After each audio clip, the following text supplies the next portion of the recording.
Okay. Well, this might seem a bit surprising, but I'm a little bit nervous because I have never given a talk on Khlebnikov before, and I've given lots of talks.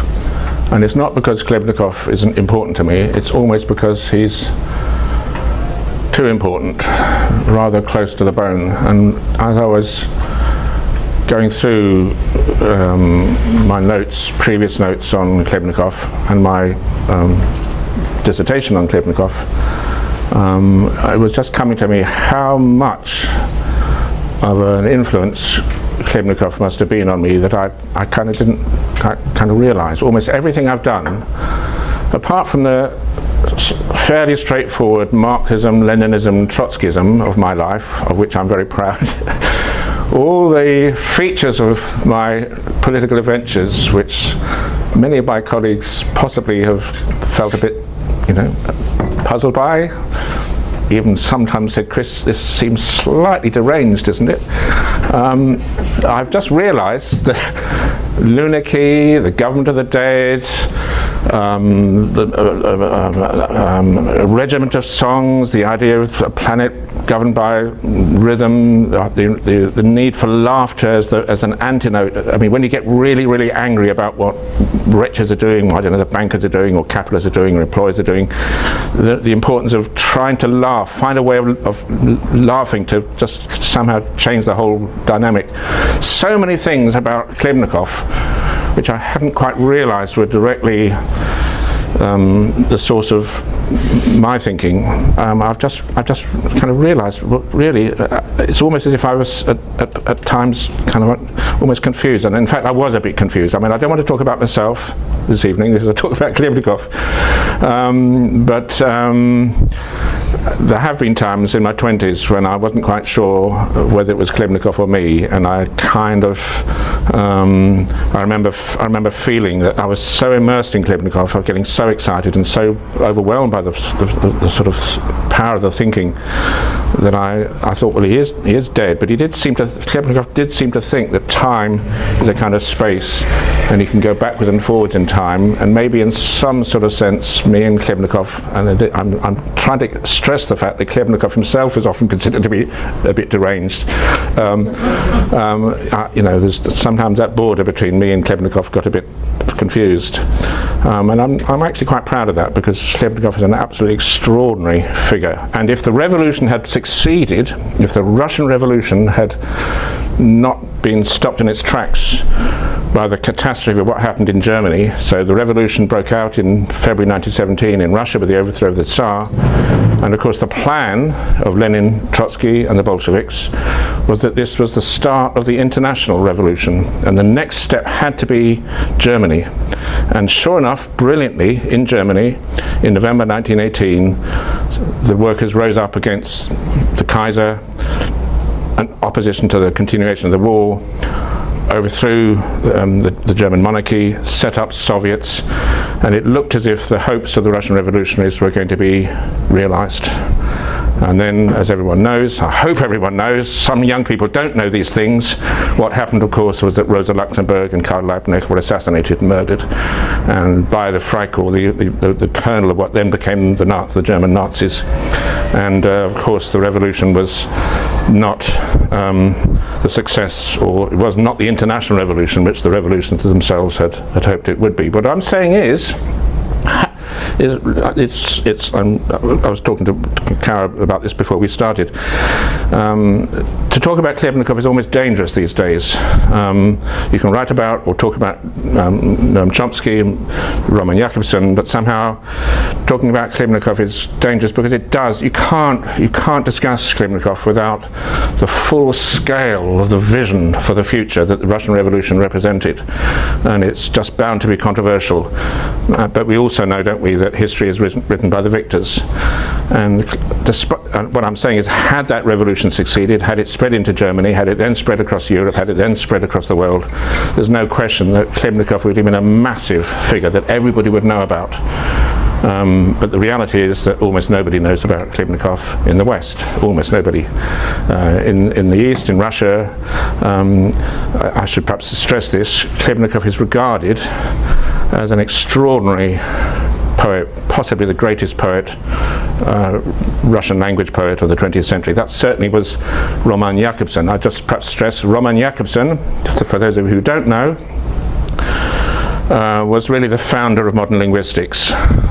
He's a Russian linguist, and he was a schoolboy during the early years of Khlebnikov's activity, and he just idolized and almost worshipped Khlebnikov. And then Jakobson became the founder of really modern linguistics. So the Prague School of Linguistics up until the 60s, 70s was absolutely the dominant school of linguistics worldwide. And Jakobson was the primary influence on Claude Lévi-Strauss, and also the primary influence on Noam Chomsky. So if you think of Noam Chomsky and Claude Lévi-Strauss, I mean, absolute enormous, like, intellectual giants dominating the second half of the 20th century in so many ways. Well, Jakobson, his influence was primarily Khlebnikov, and Jakobson said that Khlebnikov isn't just the greatest poet in Russia, the greatest Russian-speaking poet of the 20th century, he's the greatest world poet. That was the opinion that Jakobson had of Khlebnikov. So I've titled this talk Velimir Khlebnikov, Prophet and Poet of the Russian Revolution. So starting with prophet, in 1912 he was, as he had been for several years, burying himself in enormous lists of dates of historical events going right back thousands of years, linking up various distant battles, the birth of Buddha, the birth of Marx, I mean, just all these dates, and trying to find some mathematical pattern in all these dates. And he came up with the theory that there's a wavelength of history. And it reminds me a little bit of A Hitchhiker's Guide to the Galaxy. What's the meaning of life, the universe, and everything? Answer, 42. Khlebnikov said the wavelength of history is 317 years plus or minus 48. And in 1912 he worked it all out, and he thought, okay, a state will fall in 1917. Now, you had to be a little bit careful under Tsarist Russia when you say, you know, there's going to be a revolution, and it's a little bit cryptic, I suppose, a state will fall, but everyone around Khlebnikov knew what he meant by that. He meant the Tsar will fall in 1917. And he got it right.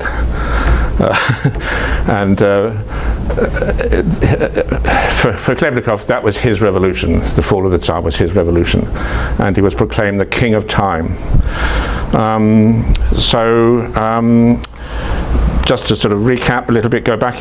He was born in 1885, and to mention that is a little bit important. He was born on the western shores of the Caspian Sea, in the only house in a settlement of tents, because his dad was the administrator of the nomads of that along that lake shore, Kalmyk nomads, and he was living in this one solid house among nomadic Buddhist camel herders and horse breeders,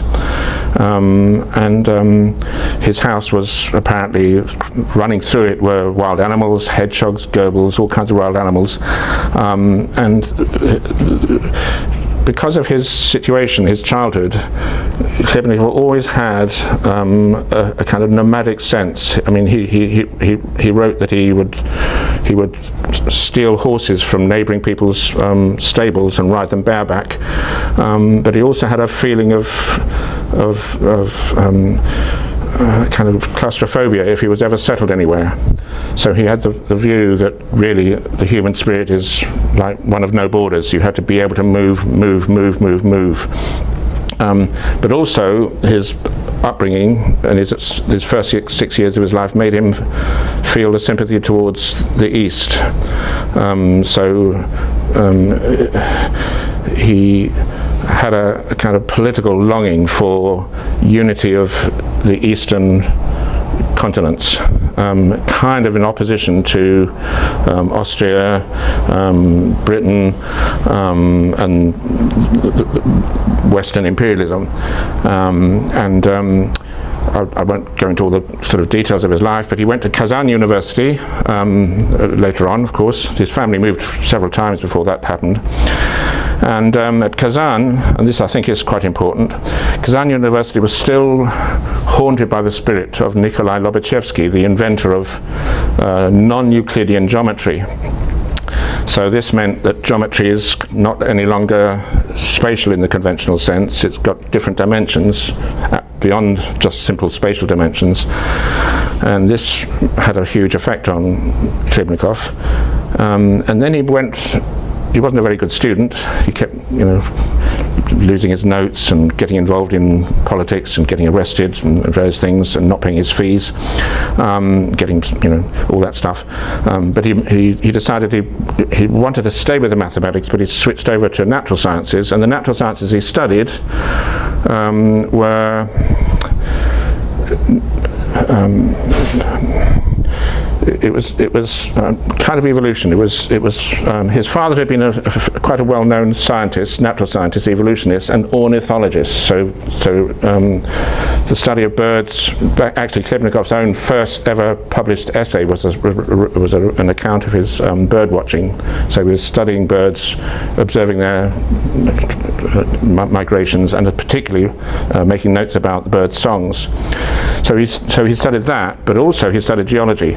And I was just thinking when I was reminding myself of that, he'd switched from maths to natural science, but particularly natural history and geology. And of course, if you're trying to find a connection between numbers and the whole of history of life on Earth, you're going to maybe come up with this idea that somehow there's a numerical way of ordering the whole history of life on Earth. And then, sure enough, that's exactly what Khlebnikov did when he started trying to work out the wavelength of history. Of course, we wouldn't, I don't think, consider what he was doing as mathematics. It was more like the magic of numbers, more like numerology, a kind of aesthetic excitement about numbers and mathematics. But it still had a huge effect on him, and it had a huge effect on what happened shortly afterwards, because Khlebnikov became the central figure in when he got to St. Petersburg, became the central figure in a literary and cultural movement, which was called futurism, and he was regarded as the kind of holy fool, I suppose, a genius, the kind of mystic genius of futurism, with his focus on time and numbers. But in particular, he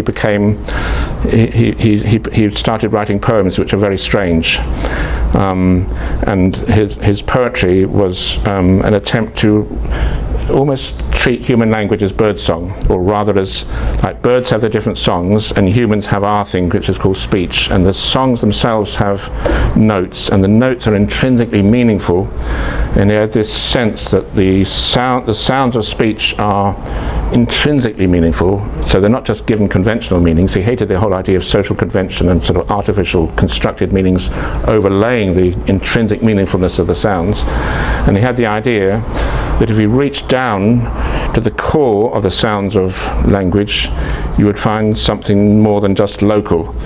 First of all, his idea was that all the Slavic languages were connected, and if you buried deep enough into Russian, you'd find links to other Slavic languages, and you'd get back to the origin of all the Slavic languages. But if you buried even deeper, you would get eventually to human. You'd get to the root of all the world's languages, and you'd find a universal tongue. And so this idea of a universal tongue, a universal language, which was in his poetry, became part of the futurist vision. So the way I think of it is that Khlebnikov's poems, certainly some of them, they're almost, you hear them, and we've got two Russians in the room here. You hear them, and you're kind of not quite sure if it's language. Is this bird song? Is this some kind of strange way of making sounds from some maybe pre-human species, but nearly human, but not quite? And you feel that you're on the verge of language, but perhaps not quite there. And that became linked to the idea that humanity itself, in this build-up to the Russian Revolution, was on the verge of finding its voice. We are just about to find our voice as a species, just about to speak. When we do speak, it will be in a universal tongue. And the way he conceptualized it was going back to his studies of birds. He had the idea that humanity as a whole, we're just beginning to flex our wings, and possibly we'll soon be flying as well as speaking to each other in this deep, universal tongue. So he became the genius of Russian futurism, which was a completely anarchic, iconoclastic, wild movement. And again, when I'm looking back on the various things I've done at various times with my various attempts at street theatre and face painting and agitprop of different sorts, and I've done a lot over the years, nothing I've done has been quite as unhinged, I don't think, as what the futurists did. The futurists, one of the futurists is probably the most famous, because Joseph Stalin, after Mayakovsky's suicide, sort of changed his view. Stalin had previously, as all the socialism in one country, communists, had all decided that futurism is formalism, and formalism is deeply bourgeois and reactionary. And so Khlebnikov wasn't at all popular, and still isn't with sort of traditional Communist Party orthodoxy. But after Mayakovsky's suicide, Stalin decided, okay, Mayakovsky is the greatest of all Soviet poets, and it is to ignore Mayakovsky is a crime. Okay, that's Stalin's verdict. But of course, Mayakovsky was one of Khlebnikov's very close friends in 1910, 11, 12. Along with many of the other futurists, and Mayakovsky would swagger around with a top hat, his face painted with numbers and letters in brilliant psychedelic colours, and he'd wear a bright yellow coat, and they would just strut about, annoying the police, annoying the public. Their idea of a piano concert was to have a room and make sure the grand piano was hooked up to the ceiling on ropes, and then you cut the ropes and the whole piano crashes to the floor, and you appreciate the sound it makes. That was their idea of a concert. So you can. All I'm saying is the best sort of, yes, they were certainly communists, but they were much more anarcho-communists than any kind of straight, Lenin, Trotsky type of communists. But when the revolution broke out in February 1917, it was above all the futurists who rallied to the revolution, and the futurists, they became the artistic expression of the Russian Revolution. Absolutely, for them, this was their revolution in every sense. And Khlebnikov was regarded by the other futurists as rather. One of the points to make about Khlebnikov, I mentioned earlier that his nomadic leanings. He hated being in any one place and staying there. During the Civil War, which followed the Russian Revolution, he basically lived in railway trains. So he was just in a railway train, travelling around, keeping warm, and he had a pillowcase to lay his head on, and his pillowcase was stuffed with crumpled balls of paper, and these crumpled balls of paper were his poems, but of course if you crumple them up they're much more comfy to lie on, and he'd leave these pillowcases lying around sometimes, and his friends would rush after him and try to Velimir, and it's really important we recover these crumpled up pieces of paper, and he never really saw quite the point of it. He never finished anything. He thought finishing anything was wrong in principle. He was very shy, and sometimes his friends forced him to give a poetry reading, and he would take out from his pocket one of these crumpled bits of paper with little spidery writing, and he'd read out a few lines, and then he'd say, and so on. And his friend said, no, we want to hear it, because he just thought it was, the whole point of him was the process of writing, and to finish anything was kind of wrong.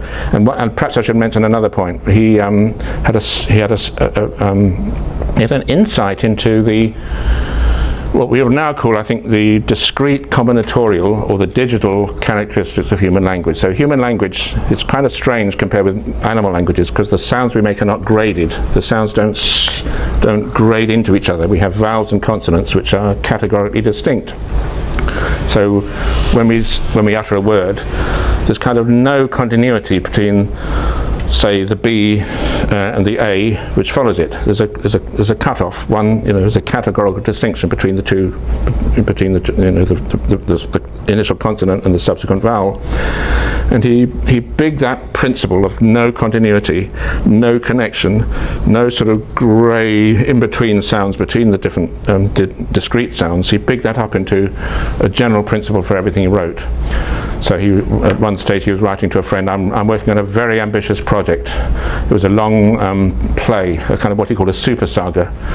And he said, no chapter will have any connection whatsoever with the next. So all the chapters are completely cut off from the previous chapters, and in meaning, in style, in tone, and everything else. You just get a slab of this, another slab of that, another slab of that. So he's bigging up the principle of language into a kind of principle, he's transforming the scale of that principle onto a level which other people might have thought inappropriate, but he was making his basic point. He was interested in the kind of the atomic structure of language, and of course, above all, I should say, and we're going to get to this in a minute, the idea of Khlebnikov was that the forms of language need to have their own voice. So don't have a message and then employ your form as an instrument to get across your content or your message. The form itself needs to speak with its own voice. Now that, of course, was the principle which was taken up. I'm not saying Khlebnikov was necessarily the initiator of that idea, but the futurists, and they were often called Cuba-futurists. So Cubism, for example, was very much that idea that you need, but really modernism in general in the arts was the idea that the paintbrush in painting must speak for itself. Its actual, the actual bristles must make their mark and speak, and the actual smell of the paint and the colour of the paint must speak. Don't just subordinate all that to some external meaning or message. And of course that's the whole point about formalism. So the idea was that because you're in a revolutionary situation, you can't start from an existing content, and certainly you don't start from the idea of reality. Art is not meant to be, according to the futurists, a reflection. Art isn't a mirror of reality. It's in Mayakovsky's words, it's a hammer with which to shape the future. Okay, so that's my intro, and then these are different pictures of Khlebnikov. For those of you who, this is this one here. He's in uniform there. He's been recruited into the army, and perhaps I'll read that out. This is his poem "Bad News," April the 8th, 1916. Its response to being conscripted. Me too? You mean I'll have to grab a gun, a dumb thing heavier than handwriting, and go marching down some highway, beating out 365 times 317 regular heartbeats a day? He'd calculated the number of heartbeats it would take to walk down the street from his numbers. Knock my head to fragments and forget the government of 22-year-olds that attacks the madness of elder statesmen. He felt that his own generation, the futurists really, were the future government, and these elder statesmen were murderers. I mean, they must be murderers because there they are. They're just causing these mass, torrents of blood in the trenches.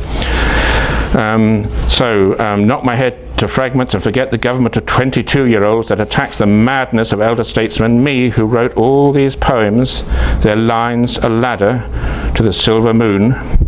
So he was pretty fed up. He's looking a bit miserable, isn't he, in that picture there? Okay, that's when he was 11 on the far locked corner, and that's his dad on the right there. That's Khlebnikov, Velimir, standing up, and his mum. Okay, now I wanted to put the whole movement, Khlebnikov's movement, and futurism in a kind of wider context in terms of the history of Western thought. I'll try and be brief. Some of you will know the sociologist Max Weber and his book, The Protestant Ethic and the Spirit of Capitalism. An amazing, wonderful book. What Weber does in that work is to show how Calvinism in particular set about disenchanting the world, desacralizing the world. So even under Christianity, the early forms of Christianity, despite all the emphasis on Jesus and his blood, you still had sacred wells, you still had sacred groves, you still had forests, you still had rivers which had about them something of the sacred. And Calvinism went systematically about desacralizing. Nothing is sacred apart from belief in Jesus. And that notion was paralleled in science by, among others, René Descartes, often considered the father of science. And the idea here was that to do science, you have to study nature, but don't be seduced by nature. Don't let nature enchant you, seduce you. Don't let the stars get you lost in wonderment. Don't let the trees just sing to you. Make sure that you are, if you're studying humans, and this is medicine, it's best to study a corpse when it's dead, and you cut it up and you can understand how a human being works. But don't let the birds, the trees, the people speak in their own voice to you, because that's not science.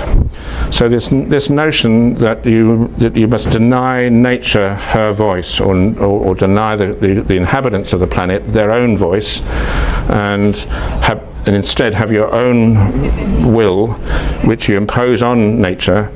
There was a parallel between that and Calvinism. In fact, in many ways, one of the reasons why Cartesian rationalism became successful was because the different versions of Catholicism and Protestantism found themselves comfortable with the idea that there's nothing sacred in the world apart from faith, and in particular faith in the redemptive power of the blood of Jesus. So having said all that, you can see where I'm getting to, because Khlebnikov wanted to re-enchant the world and was most emphatic that the trees, the mountains, the lakes, the waterholes need their own voice. And he in fact regarded his poetry as that voice. Give a voice to the world. And partly, and I mentioned earlier on his kind of pan-Slavic and Asiatic sympathies coming from his childhood on the border between East and West, partly he was thinking in terms of Slavic language speakers finding their voice. One time he said, "I'm the first Russian to speak Russian," by which he meant that the Russian language had become so Frenchified and Latinized and Germanified and all that rest of it, that somehow the actual real Russian wasn't being spoken any longer. And so he linked the idea that he was finding a voice for peasant Russians, non-urban Russians, Russians from different regions, giving and celebrating the fact that their language is kind of authentic. He linked that to the idea of giving the nature that people inhabited a voice for the first time. So re-enchant the world, and perhaps Khlebnikov's most famous poem reflects the fact that he regarded himself as a magician, as a shaman, and his poetry as incantation, enchantment. And his most famous poem is, of course, Incantation by Laughter.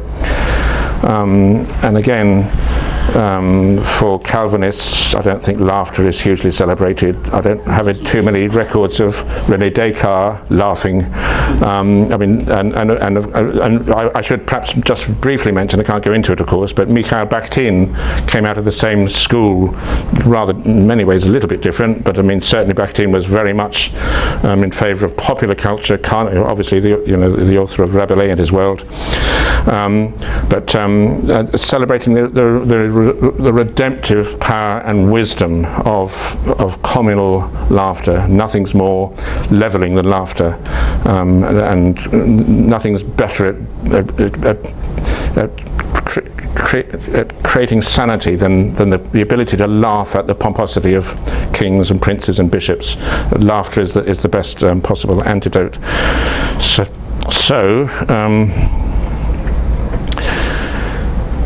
Can somebody, Veronica, would you read that out for me, please? Can you read that out? Is it a bit too much to ask you? I mean, I can read it myself, but I'm not sure my Russian was very good. In Russian? Sorry? In Russian. Well, in Russian, of course, yes. О, рассмейтесь, смехачи, о, засмейтесь, смехачи, что смеются смехами, то смеянствуют смеяльно, о, засмейтесь смеяльно, о, рассмешишь надсмеяльных смех у смейных смехачей, о, и смейся рассмеяльно смех надсмеяльных смехачей, смеева, усмей, осмей, смешки,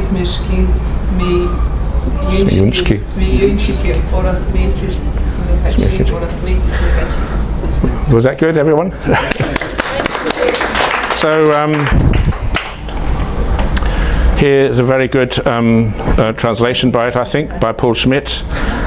So, Chlacha huslofen laflings, Chlacha huslofen laflings, who lochen with laffe, who chlachelin luchli, Chlacha huchloflen chluli, Chlacha chlufish laflings laffe chlofan otofli, lofen, hlo, luifikin, hlofinungun, hala, hluflon laflings, halaha, hluflofen laflings. So I think that's a fantastic translation. I don't know if you do, but I was told that Russian, I know you didn't laugh because I was asking you to read it all, but I've been told that Russians, when they read the Russian version, find it actually quite hard to read that aloud without actually laughing. It sounds like laughter. And this by the way, this is Tatlin's. We're going to come on to Tatlin in a moment. Vladimir Tatlin was one of the very closest friends of Khlebnikov, and this is after Khlebnikov died. One of his plays was performed, and Tatlin. The characters in the plays were sort of abstractions. One of the characters was just called Laughter, and here we have this is Tatlin's image of laughter. So, and this is another poem, and this is just to make the point I was making earlier. These are Kalmyk horses, and this particular Mongolian tribe probably come from Mongolia originally, Buddhist nomad people. They were the breeders of the best horses that the Russians had. So the Tsar would purchase these horses, and the Kalmyks would herd their horses. Maybe 6,000 horses would be herded up towards Moscow to be used in the cavalry. And Carol, do you want to read this one? Can you read that? No, loud and clear. Slowly. Когда умирают кони, дышат, когда умирают травы, сохнут, когда умирают солнца, они гаснут, когда умирают люди, поют песни. So, when horses die, they breathe. When grasses die, they wither. When suns die, they go out. When people die, they sing songs. I have a feeling he must have been possibly thinking of Schubert, but I mean, I suppose many other people who've written swan songs in their poetry. And then here on the left there, he says, I have discovered the fundamental laws of time, and I believe that now it will be as easy to predict events as to count to 3. If people don't want to learn my art of predicting the future, I shall teach it to horses. He had a very high opinion of horses. as he would do if you've ridden unbridled horses from other people's stables, as he puts it in his probably anarchist horses. That's right. Yes, exactly. Yes. And unbridled horses are definitely anarchist horses. Yes, they haven't been bridled. Exactly. Yeah. So this is just I have to be fairly quick about this, but as a lot of you know, I've written this book on Chomsky, Noam Chomsky, decoding Chomsky.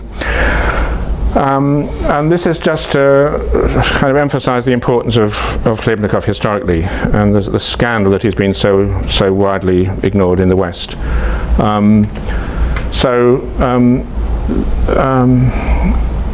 Khlebnikov's, because of his view of language, he wasn't interested in boundaries between languages, the difference between one type of language spoken in one region and another. His real interest was getting much deeper to the universal underpinnings of language as such. And that was kind of new for linguistics in that time, and it was certainly Roman Jakobson's view. Roman Jakobson was interested in the fundamental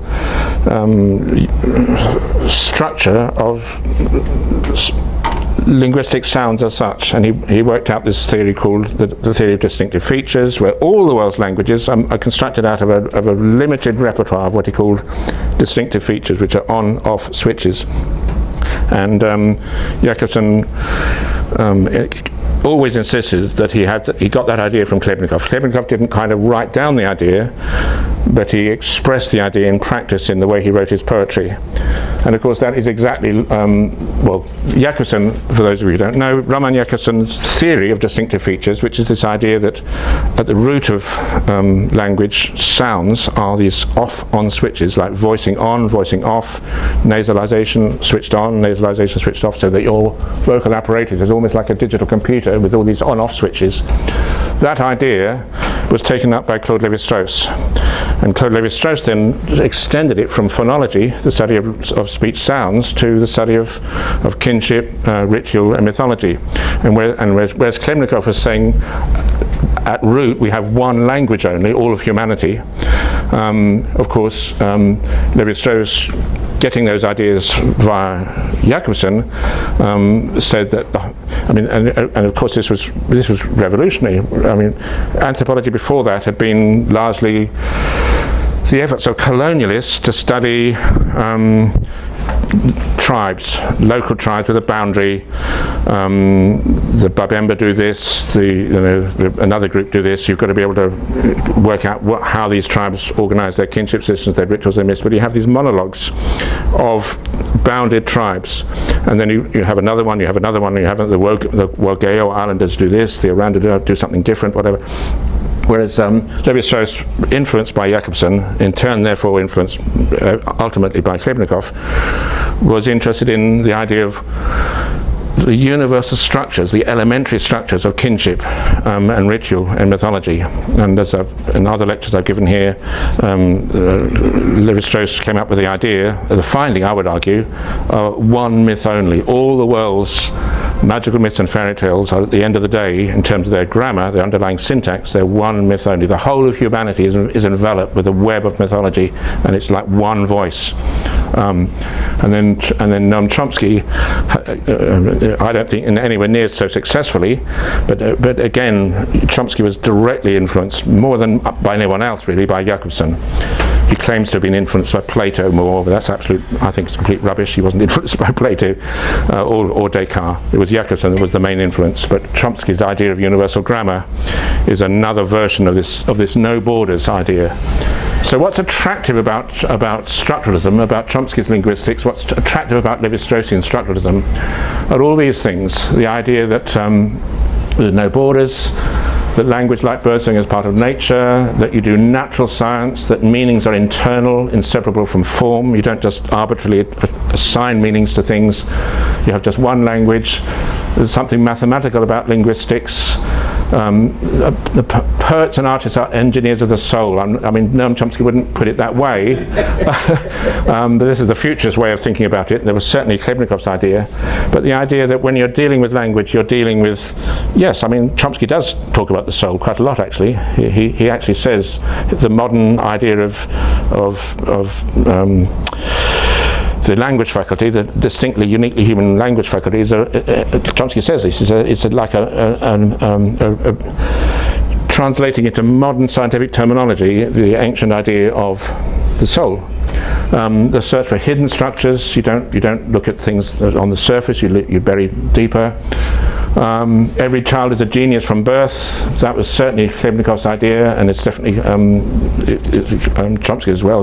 So again, school teachers, you don't need school teachers, because every child has already got the language instinct, or the language basic knowledge of what a human language is. Hostility to the idea of learning, habit, convention. The Russian word for all those things is byt. So byt in Russian, as I understand it, it means, it's hard to translate, but it kind of means boredom, boring, same old, every day the same damn thing, habit, byt. And Khlebnikov, for the futurists, that was the worst, that was the enemy. And of course byt, habit, is the weight of the past on the present, just conventional habit. They hated that more than anything else. And because conventional language is reflecting the pressure from the past, the logical conclusion must be that creative language must be bending to a wind from the opposite direction. And according to Khlebnikov, the wind of creativity comes from the future. So any poet has to be a futurist. You're already anticipating the future in your poetic creativity. And then the idea that science is the true counterculture. Khlebnikov, I had a kind of magical view of science. It would be stretching things quite a lot to think of Khlebnikov as a scientist, but he appreciated the empowerment of science, the magic of science, the liberation of science, the universalism of science. Like he argued that science is the one universal language which we have, and there needs to be an international of science. The scientists, we can all be scientists in different degrees and ways, but there's something intrinsically internationalist about science, and therefore revolutionary. So those things are shared by Khlebnikov, Jacobson, Lévi-Strauss and Chomsky. I claim, I'm not saying, obviously there's huge differences. I mean, Chomsky wasn't the slightest bit interested in magic or poetry or singing or anything of those things. I want to make it very clear. But those aspects are shared between all those people. And this is my ponderings about myself. As I say, some of you may recognise this strange character here saying "Eat the bankers," Professor behind the riots. But when I'm thinking about all these, I won't go into. This isn't about me; it's about Khlebnikov. But I made Reclaim the Stars. I mean, I was involved in an attempt, coming back from Hadza country with the Hadza. They need to see the Milky Way. They need to prevent light pollution. Dark moon is a time for ritual, and I remember soon after coming back, being shown by actually somebody who was making a big lunar clock, pictures of the night sky in the west from a satellite, and it's the whole of the northern hemisphere is just like burning. You just see, it's just light pollution, just huge amount of light, and it's static. It's not periodic. It doesn't wax and wane with the moon. It's just the lights are on continuously every night, summer and winter, and it's just fairly clear when you see an image like that. I haven't shown it here. This is like symptomatic of the fact that we're probably burning up the only planet we've got. So Reclaim the Stars, the Government of the Dead. Go into that a bit. Khlebnikov, he once explained it, actually in his autobiography. He said, "I've made a marital contract with death, and in that sense, I'm married."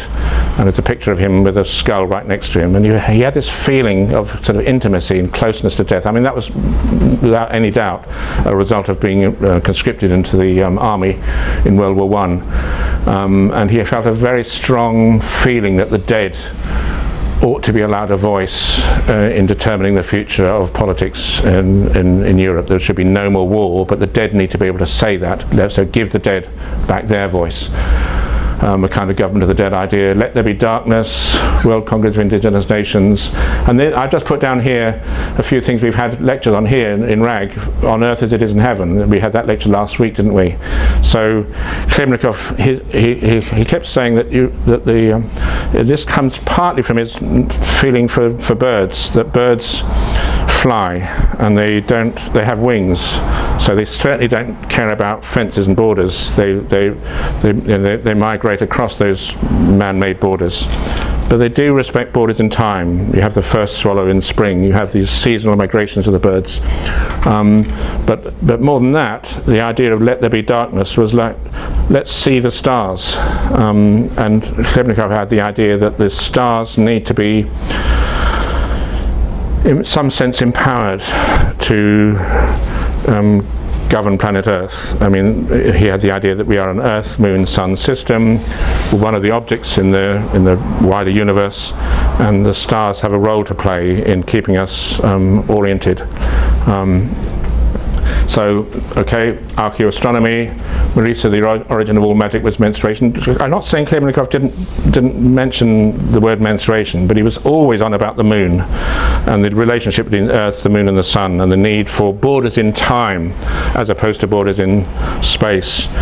So he said that everything eventually boils down to this link between the Earth, the moon and the sun, and those periodicities need to be restored and given and made powerful once again. Camilla Greenwich Moon Time. I mean, I could go on about, there's no doubt Khlebnikov had a particular affection for the moon. Mourner's Communism in Motion. Khlebnikov never had the idea of a sort of static form of something called communism.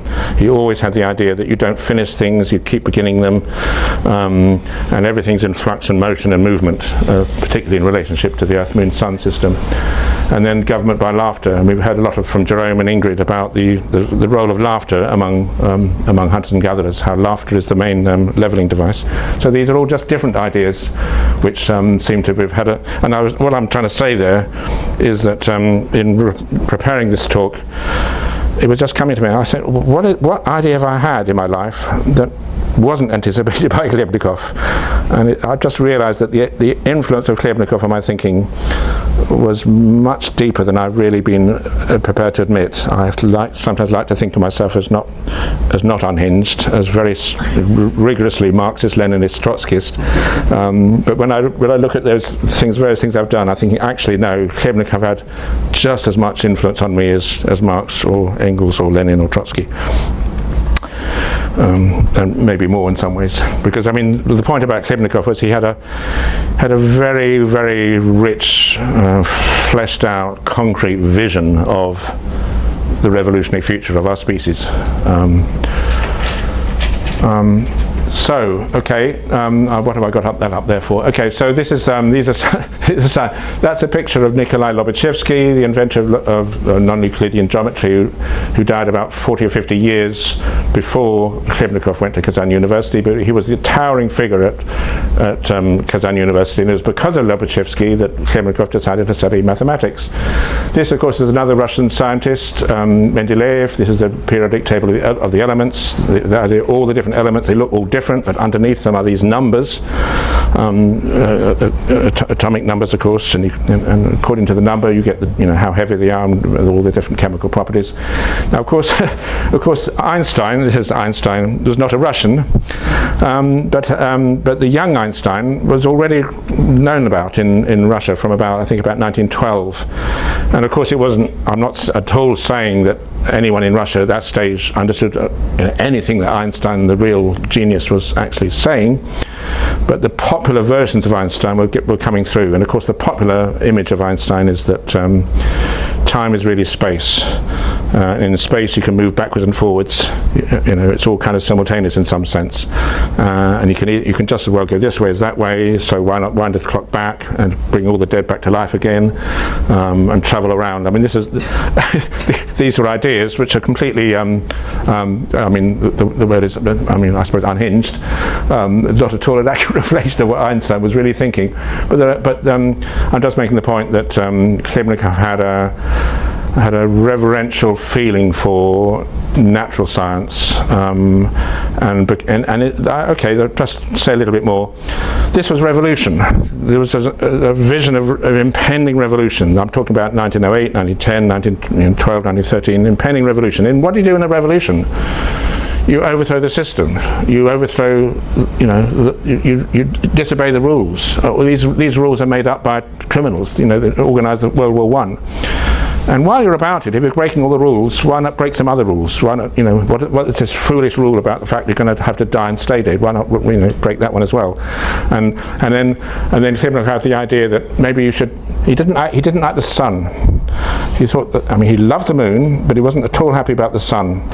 And the first opera that he wrote was performed, I think, in 1913 in St. Petersburg, and it was called Victory Over the Sun.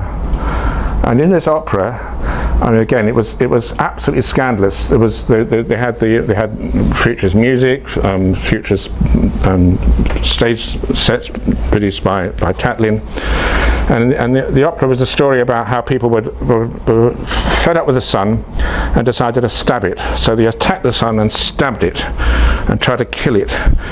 And it was a completely absurd story. When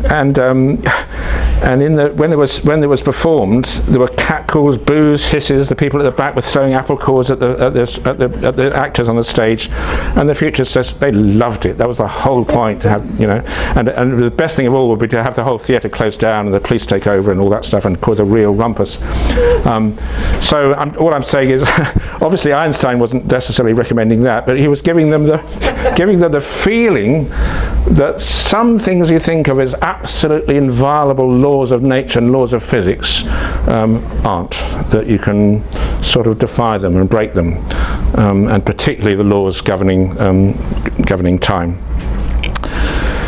So that's a lovely painting of Khlebnikov by Mikhail Larionov, and the next few slides, I think, if I've got my slides in the right order.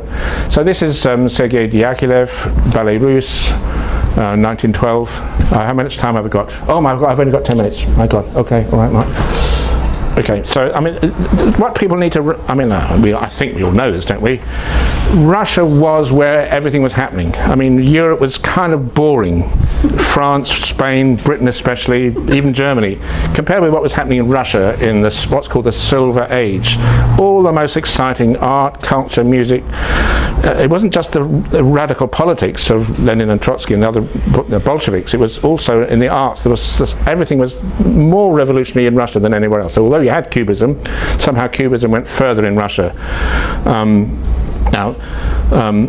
Actually, this kind of thing wasn't necessarily the kind of art that the Futurists liked. They regarded this as a bit too sophisticated, a bit too bourgeois. But I'm just giving you a sort of background of the kind of environment, cultural environment. And this is Meyerhold, much closer to the Futurists.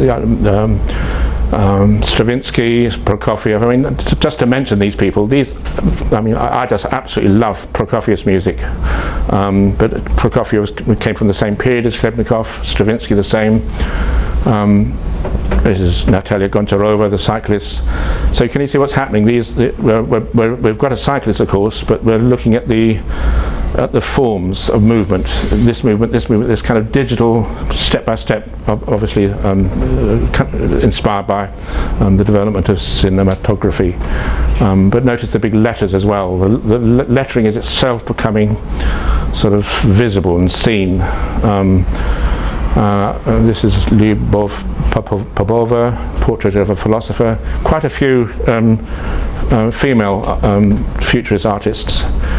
And maybe my favourite, Kazimir Malevich.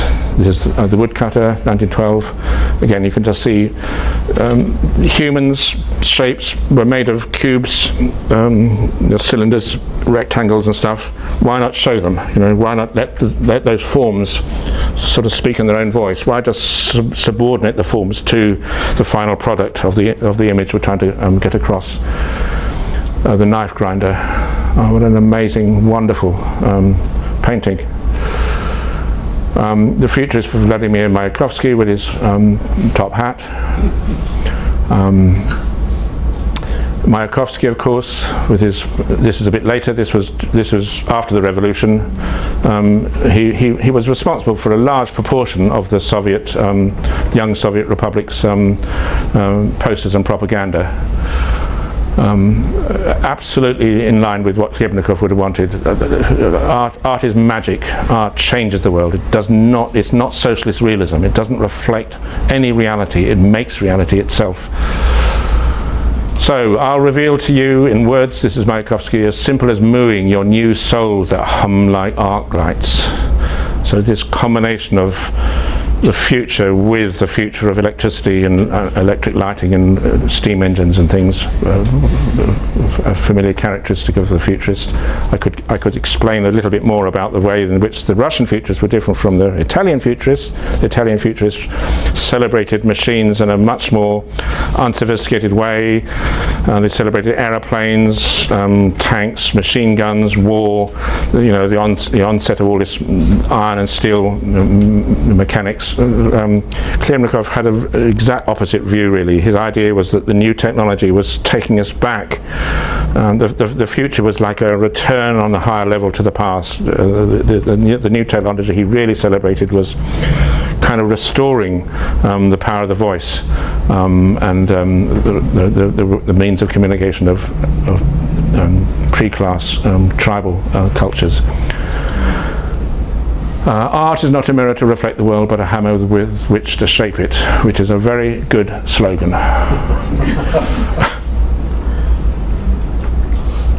Bolshevik agitprop train. It's obviously from a film set. Warren Beatty, The Reds. I'm afraid it's not a real photograph, but it still inspires me, and it was real. So Lisitsky beat the whites with a red wedge. Lenin, have you noticed this version of it? Trotsky has not been airbrushed out. Nearly all the pictures of this have had. There's all been Trotsky doesn't exist any longer. He's been airbrushed out. But here's the actual photograph. Lenin and Trotsky, of course, led the revolution together. And if anybody, it was Trotsky who was the actual organizer of the insurrection. People need to know that, and the founder of the Red Army.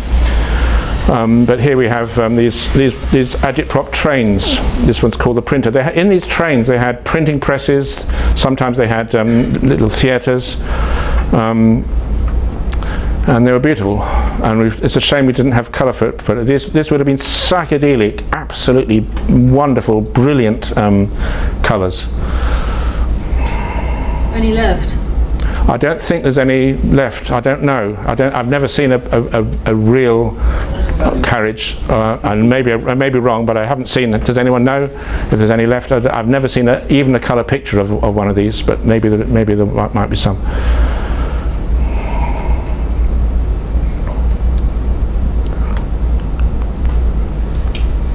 Now here, Teatr Naroda, the People's Theatre, is a cinema theatre, and the people are piling in to watch an agitprop propaganda film. Tot Pobjedayet. Whoever knows it's like information is power. If you know stuff, you'll win. Now notice here with his broom, he's sweeping away all the Tsarist rubbish. Off you go into the dustbin of history.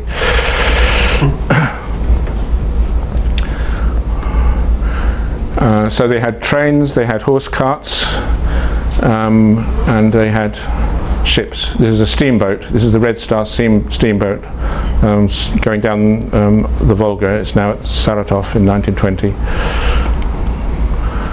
And in this steamboat would have been, of course, all kinds of theatres and printing presses and sources of propaganda to win the Civil War. So this is Victory Over the Sun in St. Petersburg, 1913, and it was in this opera in 1913, written by Khlebnikov, that this famous black square appeared for the first time. So often if you go to the Tate Modern, you'll see or an exhibition of Melevich's art, you'll have the idea that the black square, which is this thing, was painted in 1915. But actually it came from Khlebnikov's opera, Victory Over the Sun. And it's like, it's let there be darkness. Let's start from zero. Let's start from nothing at all and build up from there. As well as meaning, let's blot out the sun and light pollution, and let's see the stars. So this is the monument to the Third International, and it was built really to Khlebnikov's specifications. I mean, I've written about that in my book. There's not much doubt about it. This was the way to get to the stars.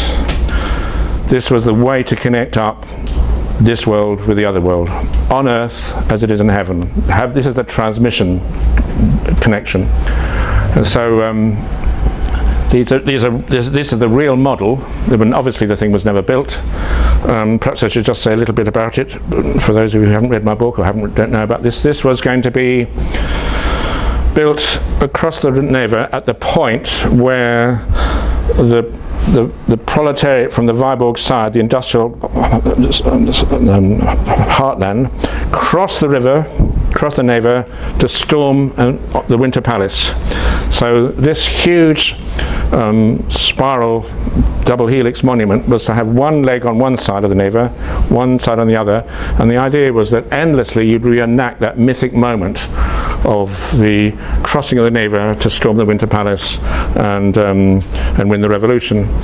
And it was going to be 100 meters higher than the Eiffel Tower, 400 meters up into the sky. And you see pictures of it when it's like, you know, the way it was meant to be. It's like tunneling up from under the ground, spiraling up here, and it's at 23.5 degrees.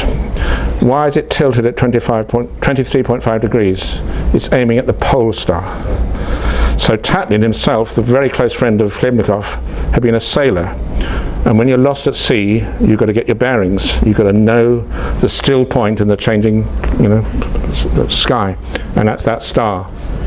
And Khlebnikov was maybe too well aware of the feeling of being lost. You know, the First World War, all the huge upheavals. How do you find your pole star? How do you find a bearing?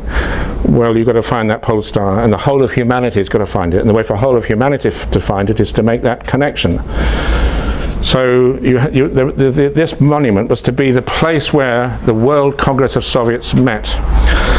And at the base of it was a cube, and this cube was to spin round once a year, and that's where they had conferences. And then above it was a pyramid, and that spun round like the moon once a month. And that was for all sorts of other artistic and agitprop, you know, comings and goings. So the whole thing was to be seething with people, Soviet delegates from all over planet Earth, all meeting and you know, hatching their revolutionary plans. And the top was this cylinder, which went round once a day, and in the top was the radio, beaming out messages to all of humanity. So you had a cylinder, a pyramid, and a cube. Now those are all basic forms, but where's the sphere? There's no sphere. It seems to be missing, until you realise actually the whole planet Earth was the sphere. That was enough.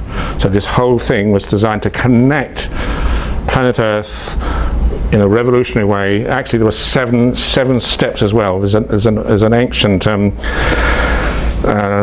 biblical tradition, an Old Testament tradition about the 7 steps to heaven. So they were actually storming heaven. The idea is we're going to reach heaven, and this is the way to do it. I don't have to stress to you that the poor Bolsheviks, with the resources they had, and was faced with you know, England and various other countries, you know, financing the whites to crush the revolution, they didn't have the resources to build this extraordinary thing. But that's something like what it would have looked like.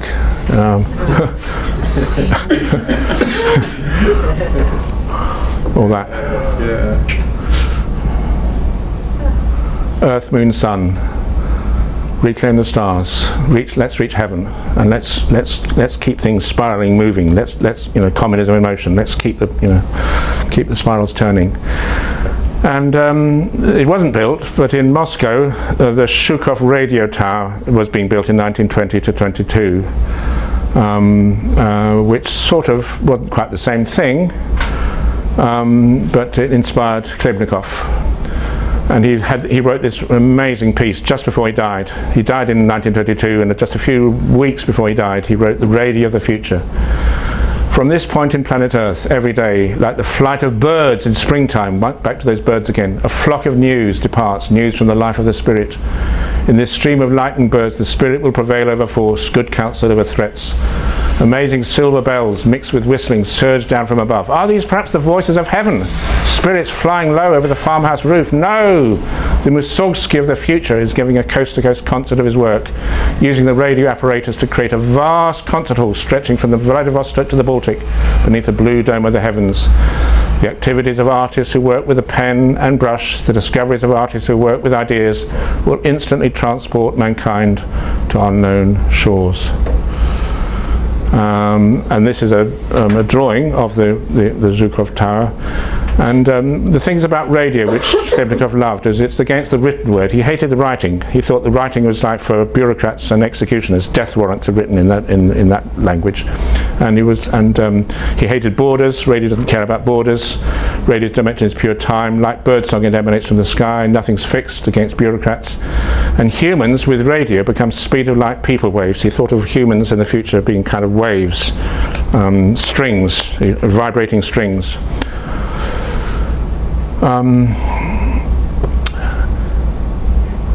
Sorry, what have we done? Niecierpienie, kogo I o czym, niecierpienie miecze być mieczem. And the translation here, it's wind is song, of whom and of what, of the swords longing to be the word. Now it's not quite accurate Russian, because that's the swords longing to be a children's ball, a play ball. But the translation is accurate, because the whole point of it is that Khlebnikov's idea is you take away the S from the sword and you've got a word. So his idea was that you can make a difference between life and death with a single consonant. Once you're in this realm of freedom, because you've won your revolution and you've escaped the previous realm of necessity. So, I mean, Khlebnikov went with the Reds. He was down on the southern front. He was with the Red Army in different engagements.